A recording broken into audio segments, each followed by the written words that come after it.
What's up, Instagram, Facebook? Happy Tuesday. I hope you are each having a wonderful afternoon. Tonight, we are addressing a very common question that I actually deal with on a weekly basis, and it's related to what the heck should you do if you're sick of using the food scale, sick of using a measuring cup, sick of using a tablespoon for every single bite of food you eat? What do you do? Because many people, myself at times included, are very concerned that if you do decide to give up tracking, to chuck your food scale, to get rid of all measuring cups, that you're going to rapidly regain your weight and ruin all of the hard work you've put in the past few months, maybe even the past few years.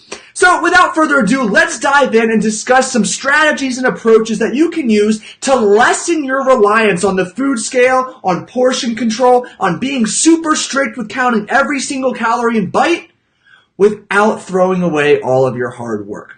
And I think the very first approach that I find works very well for many people, which is surprisingly simple, is just take a day or two off. And take a day or two off from measuring, and also take a day or two off from the gym.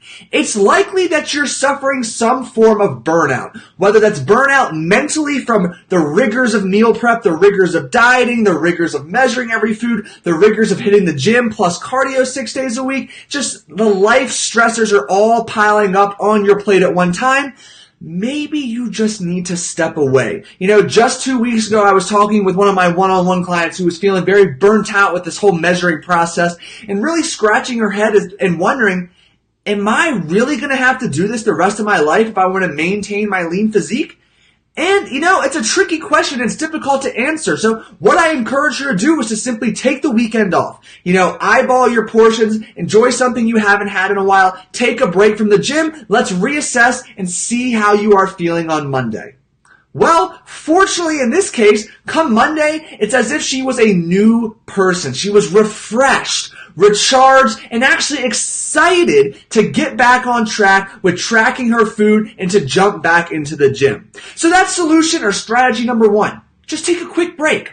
24 hours. 48 hours. Let your mind have some time away from the food scale, away from the measuring cups, and even away from the gym to relax, to recharge, to rejuvenate, and then revisit this conundrum come 48 hours later, and in this example, come Monday morning, and see how you feel.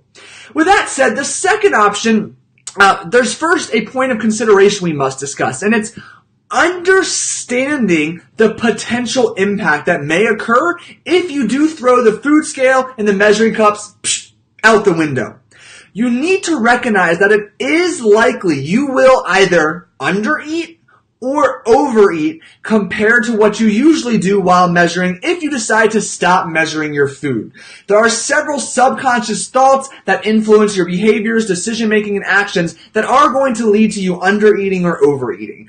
And ultimately, that may derail you from where you want to be and derail all of the hard work you've accomplished in a small amount. So with that said, it's just important to understand the ramifications, if you will, to putting a pause on strict portion control using the food scale and measuring cups.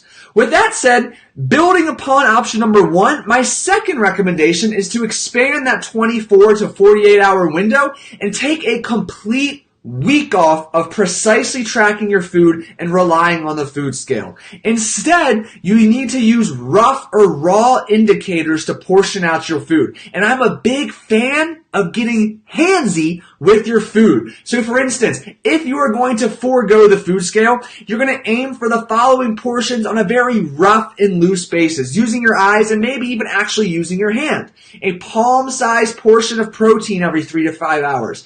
Using your fist, a fistful of fruits and vegetables, a fistful of healthy carbohydrates to eyeball your portions at other meals, and using either a half a palm when measuring out your healthy fats or a thumb-sized portion. Again, using this approach, there's less reliance on the nitpickiness related to, did you get 1.3 ounces or do you need 2.8 ounces of pork tenderloin to satisfy your macro requirements? Instead, it's grab that palm-full portion, grab a handful of brown rice or a handful of pasta. You don't actually have to dig into your pasta, and if you do, please wash your hands first.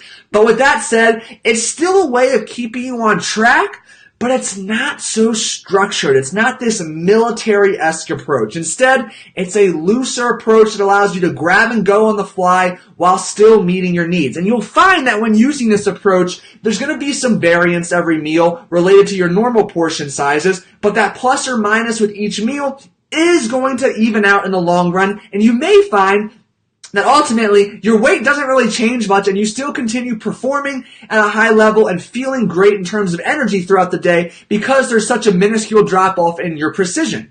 You know, those final 1 to 2%, if you're not looking to diet or completely transform your physique, well, they're just that. They're 1 to 2%. And maybe you don't need that 1 to 2% focus right now because that 1 to 2% may be what's driving you absolutely freaking crazy and the source of stress in the first place. So instead, scale back the strictness or the structure of your portioning approach and become a little looser while also, again, reiterating, be mindful of the potential ramifications if you stray too loose or from one end of the spectrum to the other and you are not too strict with your portion control. And lastly, if going one step further, if you are truly feeling burnt out, we simply take that 1 week approach, just like we did in option 2. We don't touch the scale either, and we just simply begin to go a little further in listening to our body. And, you know, the art of mindful eating and really listening to your body's hunger cues, what your energy levels are telling you, takes years to master. And I literally mean that. But beginning to pay more attention to these cues of eating when you are actually hungry, yet still making sure you have plenty of healthy choices available is an approach you can consider. And when doing so, again, you need to recognize the apparent ramifications up front from becoming less precise with your decisions.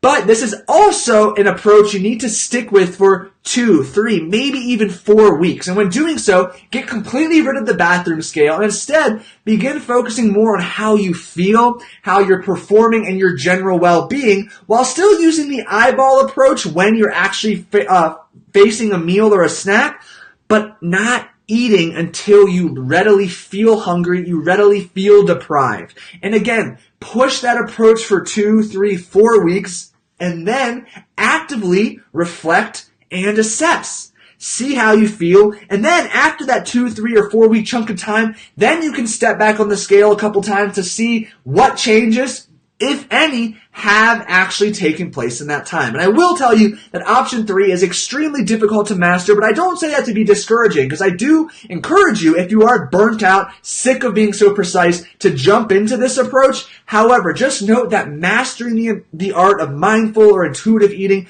does take a long time. So you need to stay patient and simply be aware of that when diving in.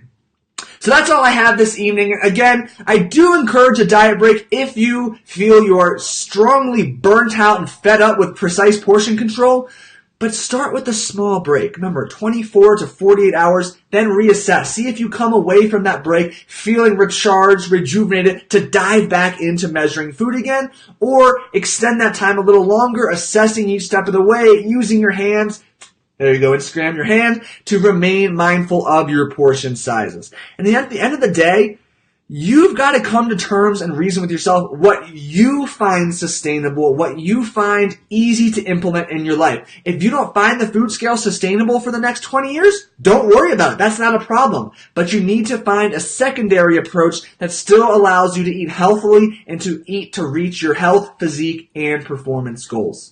Questions, comments, Instagram, DM me, Facebook, comment below. Let me know if you have any follow-up questions. And Thursday night, 7:30 p.m. Eastern Time, we'll be right back with more nutrition goodness directly related to the questions that you ask. Enjoy the rest of your evening, and I'll see you Thursday.